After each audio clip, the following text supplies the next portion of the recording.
Welcome back. You're listening to Home Wizards. I'm Cindy Dole. I'm Eric Stromer. And, we love our TV, right? But the yes, thing is, we do. When you have this TV and everyone now is thinking, I got to go bigger, I got to get the plasma, I want it to just be this, invisible thing where it just sits on the wall or on this piece of furniture and you don't see the cords, you don't see all the, mishmash. But then how do you make it not feel like it's just like this piece of electronics that's overwhelming the room? How do you make it look great? and some of the TV cable companies are doing this thing where they're advertising, no cables. Just the TV is going to be on the wall from now on, and that's fine, but that's just removing the technology aspect of the wiring that you see away. It still doesn't kind of integrate design and decor. And it doesn't warm it up. It doesn't warm it up at all. It just still looks like a flat black panel that's in the middle of the room. Right. So, I think there's a way to kind of gussy that. To soften it. Yeah. And what are these ads saying? They're saying that now you can hide the... Now you can hide the wiring. So you don't have the cable wires anymore. It's all, I guess it's either it must be Bluetooth or something. The TVs themselves. Or Wi-Fi. So somehow. like a wireless TV. Exactly. Oh, that's the new gimmick. That's the new gimmick, okay, right? Well, that's... But still, you see a big black TV sitting on the wall. All right, well, let's talk about some cute, creative, maybe it's not cute, maybe you want macho.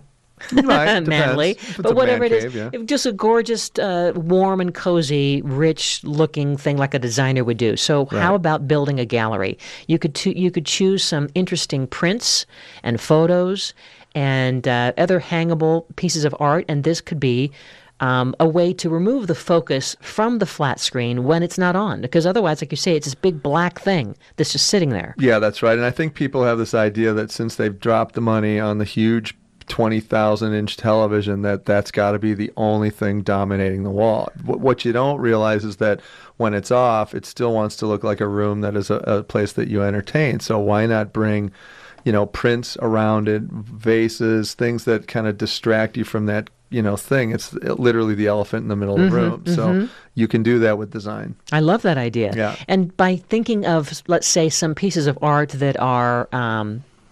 they're kind of a collection, or there's some common thread. Maybe there's a certain color, or maybe there's a certain, the actual object in the art that kind of unifies it. Sure, and it's almost like if you have a multiple frame scenario on a wall, like a picture gallery, just consider the shape of the TV as another one of those pictures, and then create different varying size prints and frames all around it. So again, when it's off, it just looks like another rectangle on the wall that's kind of, one of the framed pictures that you have. What about, I just thought of this idea, would it be interesting to put curtains around the TV if you had it on the wall, almost like you're framing it like it's a movie theater? That'd be cute. I mean, that's a kitschy idea that I think would really be nice. Yeah. Like if you took a pole, almost like a curtain rod, sure, and put that on the wall, and then you had like just the draped like curtains. A multiple tiered, theatrical draping. So you've got shears underneath and then the big heavy silk drapes on top of that. Yeah.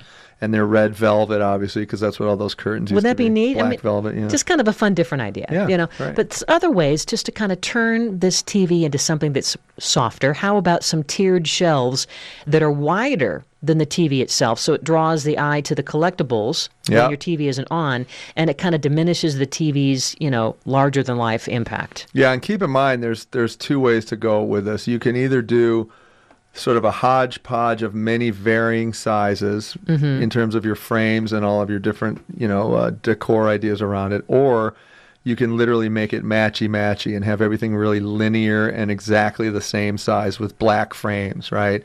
So it's just kind of your design sensibility. If the room is more thrown together and it looks more eclectic, then you're going to want to have the varying size frames with the different, elements like vases and, different sculptures and things. If it's a super modern and sleek space, then you're going to maybe want to unify everything with the exact same black gloss frame that does mirror the look of the TV. So now it looks like it's a purposeful design sensibility, right? Add a couple of plants. I mean, all of this really softens the look of the TV and it gives it a cozier feel. And if you're wondering now, do I put my plasma or my big screen TV on the wall? Do I mount it there? Or do I now just put it on top of a dresser of some kind? Right. You still have to hide the other pieces of equipment that come with the TV. I like the idea of having a dresser of some sort, maybe even it's a piece of antique furniture or whatever is your design style in that room. But now you have drawers and cabinets and places to hide these other parts of your entertainment center. Right. And then keep in mind, if you are using that system, you're going to have the doors open in the back in order for the remote to work. Oh, I see. In a lot of cases when it comes to your DVD player and stuff. I see. So when you do get an old dresser or something, if you're going to use that look, you want to know that what does it look like when those doors are open? Does it mean that they're opening up into the room, and is that going to bug you? Oh. If so, then you may want to think about having a more open shelving system where you do see them, or you can close them off somehow, where you can access it with your remote. Because that's always the problem. I see. Yeah.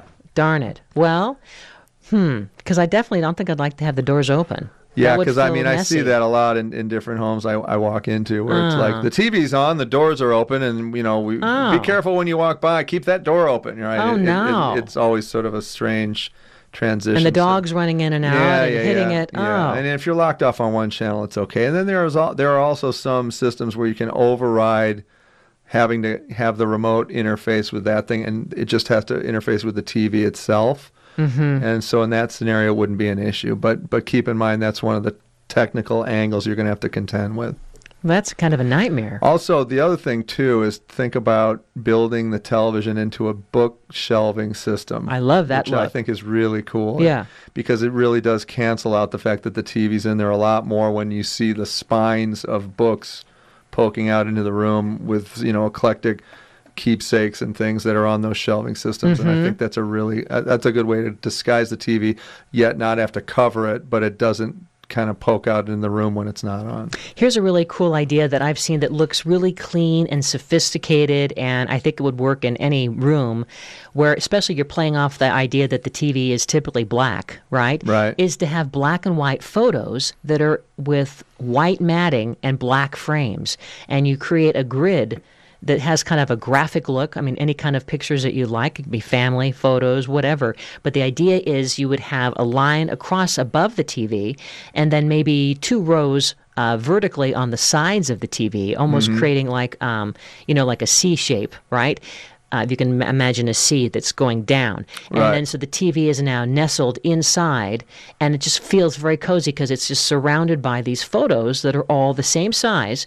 They're all black and white photos in the same frame, a black frame, right? Right. And then the TV could be standing on a black, like you were saying, a shelving idea. It's a black little, 2-decker shelf unit of furniture, and then you can put some little white shells or decorative things in that area. Yeah, that works. With the black and white. That's good. And then, the other thing, too, is that conceptually, are you going to be somebody that covers the TV, or are you going to have it out and exposed? So if you're going to have it out and exposed, then the art around it works great. If you're going to cover it, what system are you going to use? Are you going to have like a folding, sort of almost like shutter system? Mm-hmm. And if you do that, then a great way to kind of disguise the fact that you have these shutters over the TV is to put framing, to create like a framing system, and then have something that looks like a bunch of different frame photos that are all kind of affixed to this panel that opens up like shutters do. Oh, right? So that's tricky. It folds back, and you can have these things custom made by anybody that makes cabinetry.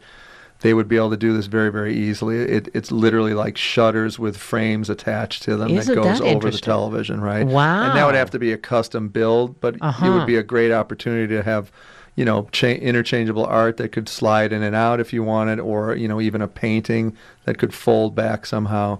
But any good cabinet maker will be able to design something like that with you. I think it'd be a great idea. That is very clever because you could now completely cover up the TV. Right? It's like an invisible TV, right? That's it.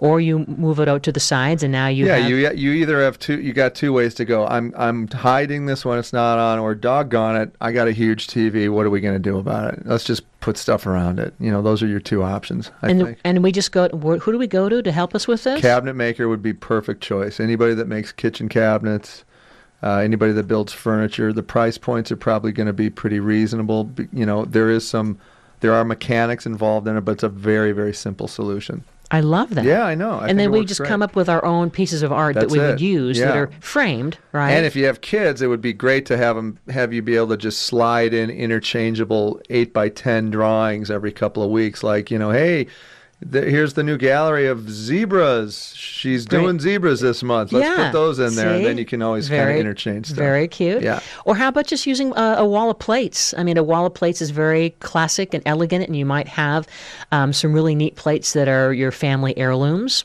And I've seen this done too, where it's just the plates are on the wall, and it just kind of, there's a cluster of them, and it forms almost like a crescent moon surrounding the TV. And that That's just gives the TV, again, more of a cozy, warm feeling as opposed to this, obnoxious piece of electronics that's taking over your life. Right. So yeah. We'll put all this on the website, as always, at yourhomewizards.com. Keep it here because we have more ways we want to help you improve your home and improve your life. Eric Stromer, Cindy Dole, you're listening to Home Wizards.